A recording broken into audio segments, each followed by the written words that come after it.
Hai, Assalamualaikum warahmatullahi wabarakatuh dan salam sejahtera. Selamat datang ke channel Sembang Santai Geologi bersama saya, mantan Profesor Dr. Hamzah Muhammad. Sebelum saya mulakan pada hari ini, sila tekan butang subscribe, like dan share video ini. Terima kasih.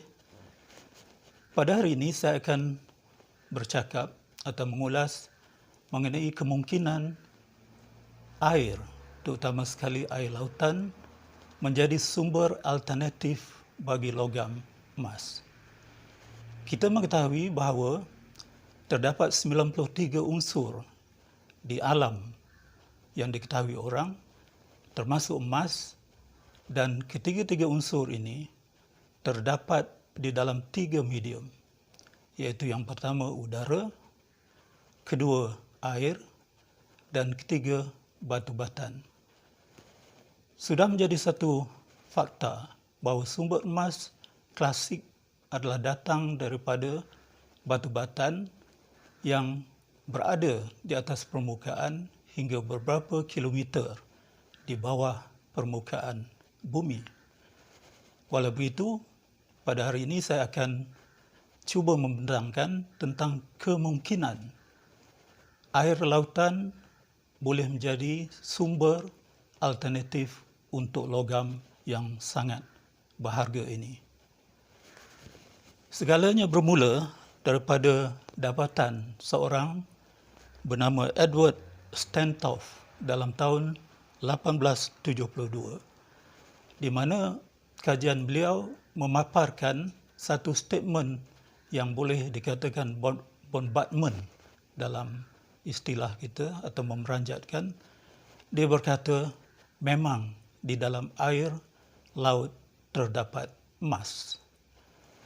Statement ini seolah-olah memulakan satu fenomena seakan-akan apa yang kita sebut sebagai pemburuan emas atau gold rush, dan dia telah berlanjutan daripada statement ini hingga ke hari ini, iaitu kira-kira 150 tahun.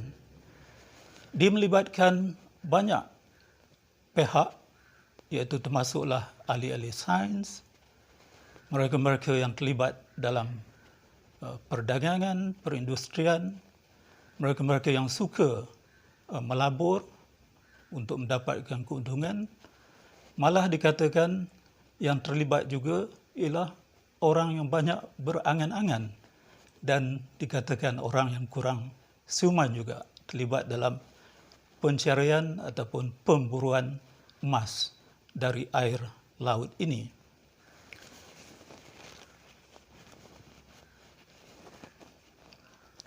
Saya memberikan beberapa contoh di sini tentang aktiviti pemburuan emas dari air laut ini.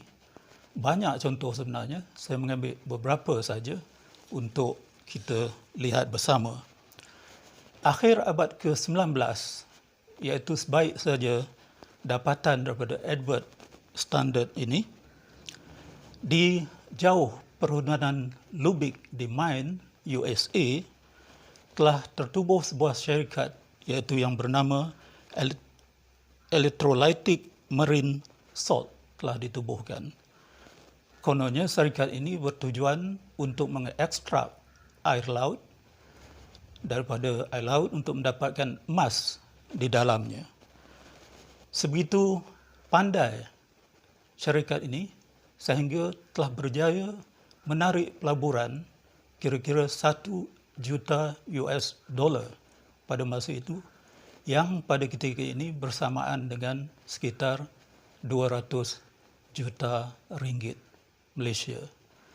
Jadi ramai yang begitu impresif untuk melaburkan duit mereka ke dalam projek di Maine ini yang bertujuan untuk mengekstrak emas daripada air laut.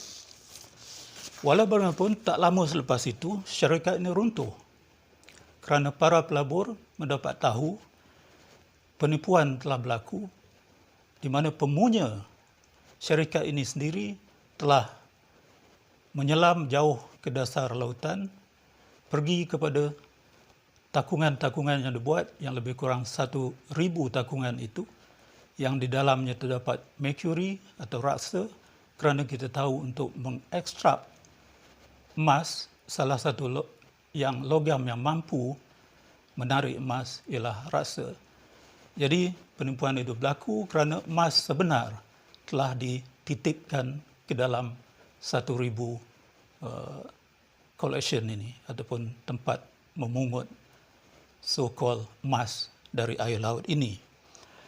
Jadi itu telah menjadi satu catatan sejarah dan merupakan satu jenayah yang besar.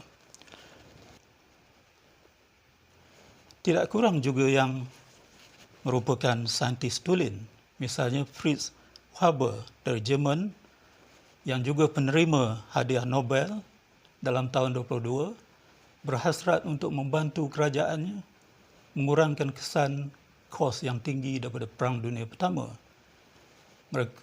Haber telah cuba mereka bentuk satu teknik untuk mengekstrak emas daripada air lautan.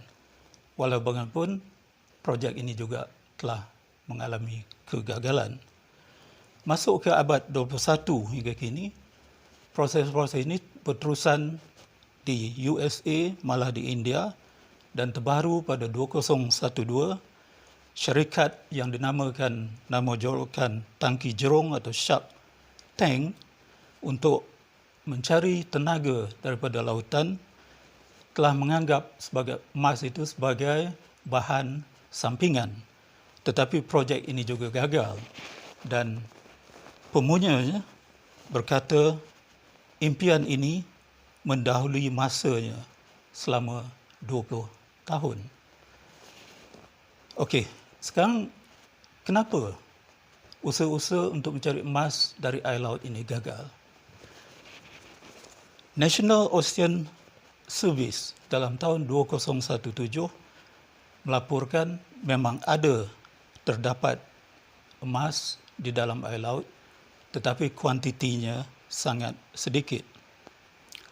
Secara keseluruhan, di dalam lautan dunia, secara total terdapat 20 juta tan emas terkandung di dalamnya. Walau begitu, kandungannya sangat sedikit, iaitu dalam unit bahagian per trilion. Kalau saudara masih ingat yang saya huraikan dalam video yang lepas, dalam batuan pukal, kandungan emas ialah dalam unit per bilion, bahagian per bilion. Ini bermakna emas di dalam air laut adalah 1,000 kali lebih sedikit berbanding dengan emas yang boleh didapat di dalam batuan-batuan.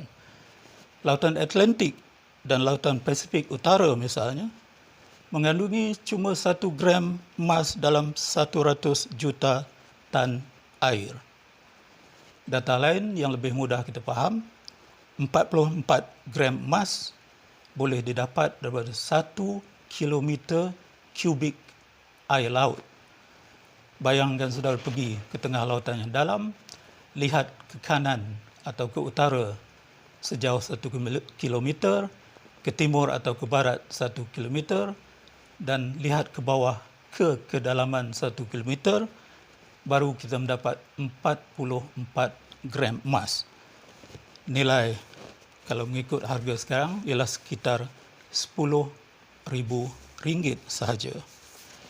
Jadi kesimpulan yang dapat kita buat di sini, belum dapat lagi satu kaedah yang cukup murah dari segi teknologinya untuk mengekstrak emas ini, sehingga harga emas yang dapat dikeluarkan dari air laut adalah jauh lebih rendah daripada teknologi yang diperlukan atau proses yang diperlukan untuk mengeluarkan emas tersebut.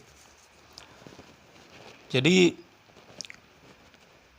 hakikatnya, jika benar statement bahawa kita mendahului masa selama 20 tahun untuk mencari teknologi yang cukup murah, untuk berjaya mengeluarkan emas daripada lautan ini dengan cara yang cost efektif, maka kita tunggulah kita 20 atau 30 tahun lagi kalau ini menjadi satu kenyataan.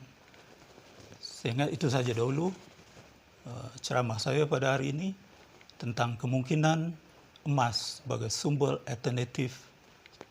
Kemungkinan emas itu sumber alternatifnya ialah daripada lautan. Sekian, berjumpa lagi di lain kali. Wassalamualaikum warahmatullahi wabarakatuh.